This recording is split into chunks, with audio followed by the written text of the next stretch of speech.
China Congress. Xi Jinping defends zero COVID as party meeting opens. China's President Xi Jinping has been defending his controversial zero COVID strategy as a historic Communist Party Congress kicks off in Beijing.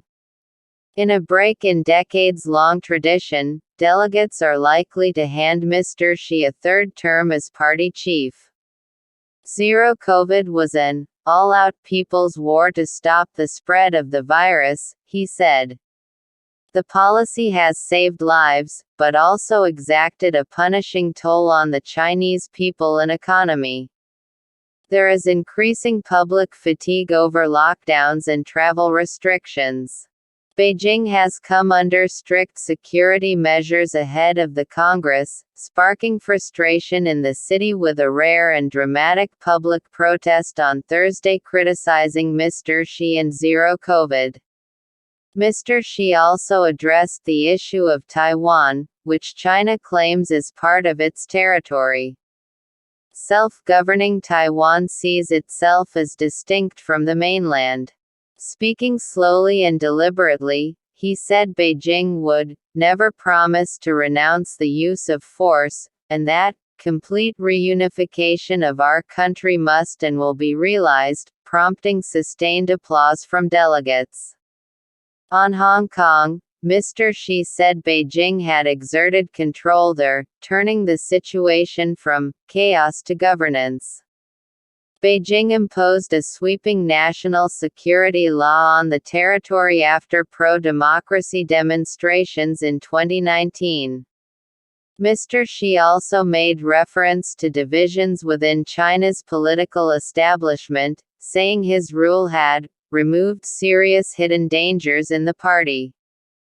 Since reaching top office, he has overseen a wide-reaching corruption crackdown extending to the highest echelons of the party. But critics have portrayed it as a political purge.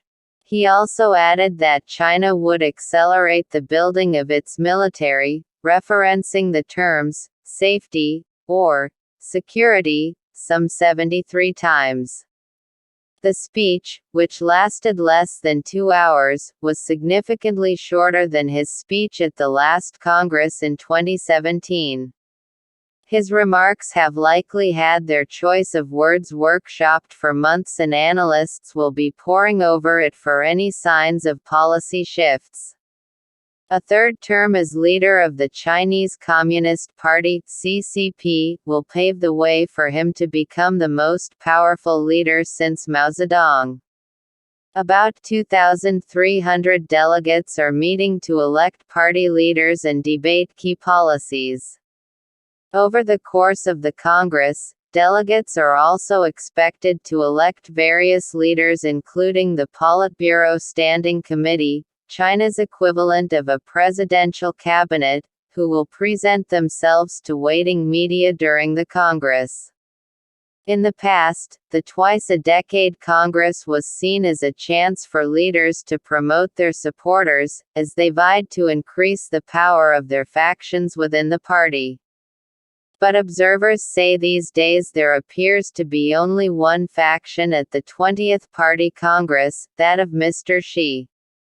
In a clear sign of this consolidation of power, top Chinese Communist Party (CCP) leaders released a communiqué days earlier endorsing him as the core of the party and leadership. They also called for the party to unite even more closely behind him. Mr. Xi currently holds the three most powerful positions in China: General Secretary of the CCP, Chairman of the country's armed forces, and President. He is expected to renew his term for the first two titles at the Congress. The CCP does not set any term limits. But no leader besides Mao, the founder of Communist China, has ever served a third term. The presidency also used to have a two-term limit in the country's constitution, put in place by reformer Deng Xiaoping to prevent the rise of a Mao-like figure. But Mr. Xi has managed to eliminate this requirement, In 2018, China's rubber stamp parliament abolished the rule, effectively allowing him to remain president for as long as he likes. Since taking power in 2012, Mr. Xi has led China on a path that has been equal parts ambitious and authoritarian. He has pushed for a great rejuvenation of the Chinese nation, which saw him pursuing economic reform, reducing pollution and alleviating poverty. He has also launched crackdowns on the Uyghurs in Xinjiang and pro-democracy protesters in Hong Kong.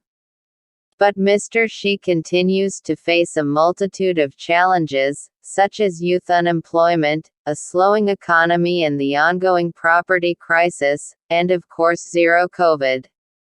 Many will also be watching the Congress to see if there will be any alteration to Beijing's foreign policy, especially towards the world's other superpower, the US. Mr. Xi's attempts to expand China's influence abroad through the One Belt One Road program and claims in the South China Sea, as well as its support of Russia in the Ukraine war and its recent military exercises around Taiwan have raised tensions with the US and other countries. With Mr. Xi remaining at the helm, all these will continue to be core interests, though some experts believe he may temper China's approach in some aspects to pursue better trade relations with the US and regional partners. The CCP's political legitimacy lies in socio-economic delivery, said Dr. Colin Koh of Singapore's S. Rajaratnam School of International Studies. The average Chinese citizen will feel that things are not going very well, so there's a need to reinvigorate the kind of growth China has been more used to in recent decades.